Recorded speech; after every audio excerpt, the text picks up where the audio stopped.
What is the need of taking a spiritual master? Is this just for India? But he said everyone should have a spiritual master. What is a spiritual master, anyway? Probably most of the audience, however, didn't take it seriously, not as if they were faced with a personal decision.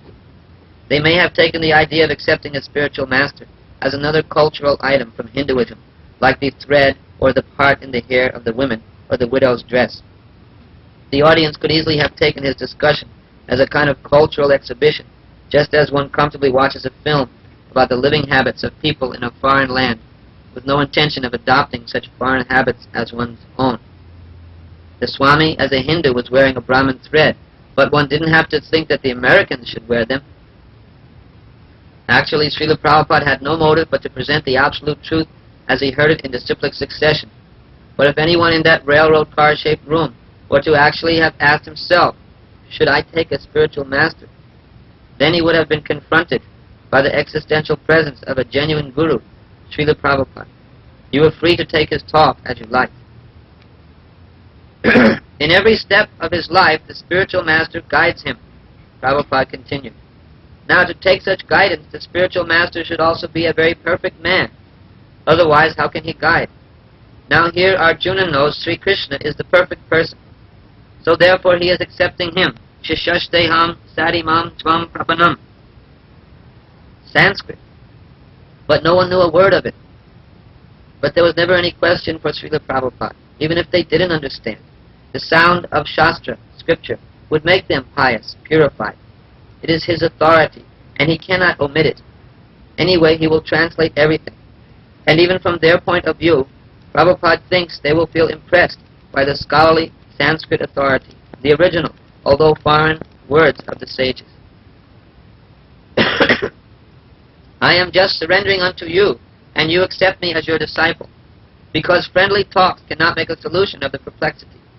Friendly talks may be going on for years together, but there is no solution. Here, accepting Krishna as the spiritual master means whatever Krishna will decide, he has to accept. One cannot deny the order of his spiritual master. Therefore, one has to select a spiritual master by whose order carrying he'll not commit a mistake. Suppose if you accept the wrong person as spiritual master, and if he guides you wrongly, then your whole life is spoiled. So one has to accept a spiritual master whose guidance will make his life perfect. That is the relationship between spiritual master and disciple. It is not a formality. It is a great responsibility both for the disciple and the spiritual master. And, yes, student. But if the disciple is in ignorance before Prabhupada, yes, Srila Prabhupada acknowledges a serious question. It is for answering questions like this from disciples in ignorance that he has left his retirement in India and come to America. Student, how does he know which master to choose? Because he doesn't have the knowledge to make a wise decision. Prabhupada, yes. So the first thing is that one should be searching after a spiritual master. Just as you search after some school, you must at least have some preliminary knowledge of what a school means. You can't search after school and go to a cloth shop. If you are so ignorant that you do not know what is a school and what is a cloth shop, then it is very difficult for you. You must know at least what is a school. So that knowledge is like this. Tad vijnanartam sagurameva vigachet samit panit strotrim brahmanistam. The spiritual master is required for a person who is inquisitive to have transcendental knowledge. He requires a spiritual master. There is another verse in Srimad Bhagavatam. Tasmat gurum prapadyeta jigyashu shreya uttama. He should search after a spiritual master who is inquisitive about transcendental subject matter. Unless one is at least conversant about the preliminary knowledge of transcendental matter, how can he inquire from a spiritual master? He has to inquire. After discussing the spiritual master, Srila Prabhupada went on to describe Krishna as Bhagavan. As always, his lectures were very grave and thorough in scholarship. In one talk, he would cover a number of items. They were not prepared talks on a single specialized subject. Neither did he pause to think or grope for something to say. He did not stop to search his brain whether there was some more he wanted to say. It was only a question of how much they could take. Otherwise, Srila Prabhupada knew exactly what he wanted to say. Now the constrained situations of Butler, Pennsylvania and Ananda Ashram were behind him. He was free to speak the absolute truth in full. His whole life was preparing for this. and yet he was still exploring his Western audience, testing their reactions, and discovering the best ways to present Krishna. But we should always remember that he is God. He is all-powerful. There are no such historical records for any other person, only for Krishna. So in strength also, nobody could conquer him. In beauty, so far beauty is concerned, when he was on the battlefield. Have any of you seen a picture of Krishna? Have you seen? Have any of you ever seen Krishna? Oh, no? No one had ever seen Krishna. Srila Prabhupada's voice faded, and he paused as he looked out at his audience. No one had the slightest previous knowledge of Lord Krishna. Hundreds of millions worshipped Lord Krishna as the eternal form of all beauty and truth. His graceful form was seen daily in temples in every corner of India, in sculpture, in painting, in dance.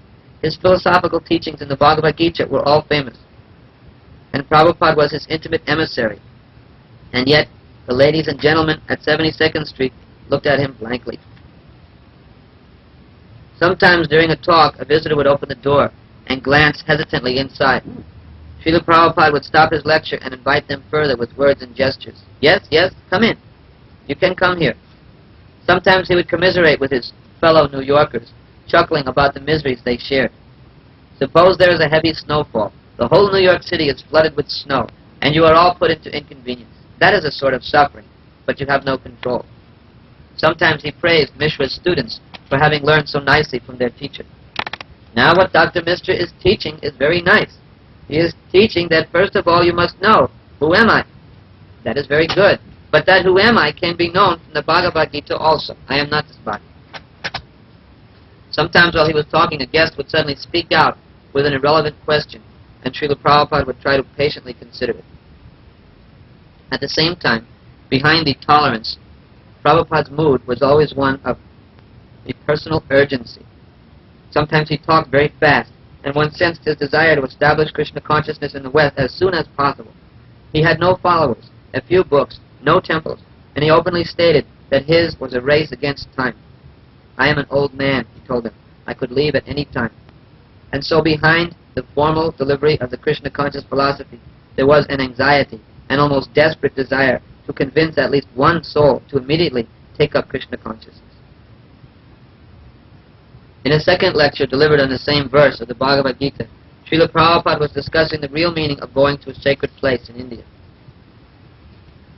One should go to a sacred place in order to find out some intelligent scholar in spiritual knowledge who is living there and make association with him. Just like my residence is at Vrindavan. So at Vrindavan there are many big scholars and saintly persons living. So one should go to such holy places, not simply to take bath in the water, but he must be intelligent enough to find out some spiritual advanced man living there and take instruction from him and be benefited by them. If a man has attachment to go to the pilgrimage for taking bath, but he has no attraction for hearing from learned people there, he is considered to be an ass. Laughing. Saeva gochara. Go means cow and chara means ass. So the whole civilization is moving as a civilization of cows and asses. The whole thing is identified with the body. Yes, you want to speak? Woman with English accent. In the places known as secret places, Prabhupada, sacred, yes. Woman, is it sacred places? Prabhupada, yes. Woman, isn't it also a fact that there is more magnetism there because of the meeting of saints and more advanced people? Prabhupada, oh yes, certainly, certainly. Therefore the place itself has got some magnetism, you see. Woman, yes, and when? Prabhupada, just like at Vrindavan, always hankering after that Vrindavan. Woman, yes, she laughs. Prabhupada, yes, I am not happy here.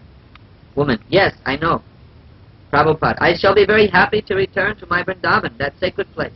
But then, why are you here? Now, because it is my duty. I have brought some message for you people. Because I am ordered by Superior, my spiritual master, that whatever you have learned, you should go to the Western countries and you must distribute this knowledge. So in spite of all my difficulties, all my inconveniences, I am here. Because I am in duty. That is my personal convenience if I go and sit down at Vrindavan. I shall be very comfortable there, and I will have no anxiety, nothing of the sort. But I have taken all the risk in the old age because I am in duty bound. I am in duty bound. So I have to execute my duty in spite of all my inconveniences. Despite inconveniences meant Srila Prabhupada was willing to undergo any difficulty for himself if only he could fulfill his spiritual master's order. It was not for himself that he required anything, but for the preaching he required a more impressive presentation of Krishna culture, complete with music, food distribution, and a gathering hall, and money for vigorous book printing and distribution.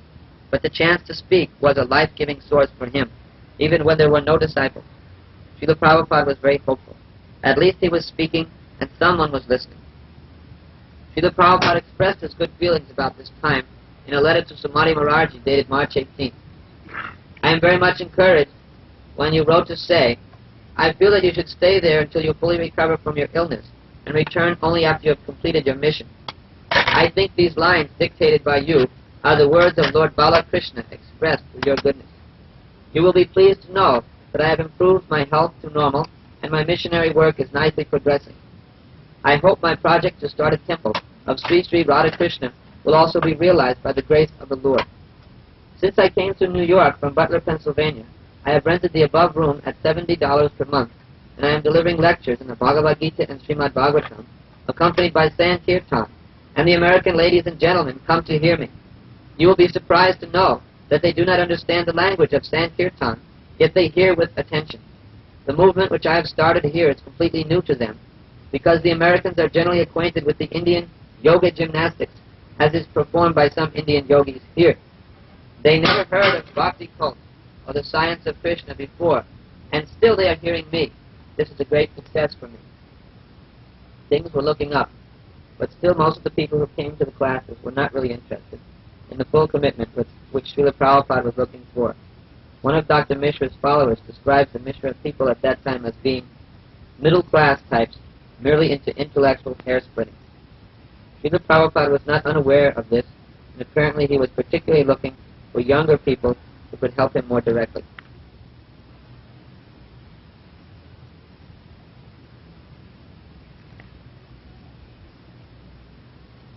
Are there any particular questions? You can feel we're not just an ordinary audience to the biography of Prabhupada, although it is being written for those people also. But we're like expansions of Prabhupada. It is like the beginning of our own lives. So when we hear Prabhupada's desire to have Krishna consciousness in a proper setting, we're carrying on that same work. We're not struggling in a little room in Manhattan as the only Krishna consciousness movement. But we're part of a worldwide movement. We should identify with that. And even this local preaching here in Vancouver is so much more substantial than what he has. You could say, well, but he's a pure devotee. We're just his disciples or grand disciples. How can we say more substantial? But that principle is there, that the followers of Lord Nityananda, they can preach at a greater scale than Lord Nityananda himself. So the followers of Prabhupada, they should increase and increase. So he wanted Krishna culture in a better setting. As I was reading that, I was thinking here, you're going, you're distributing prasadam, you're building a big temple, distributing books.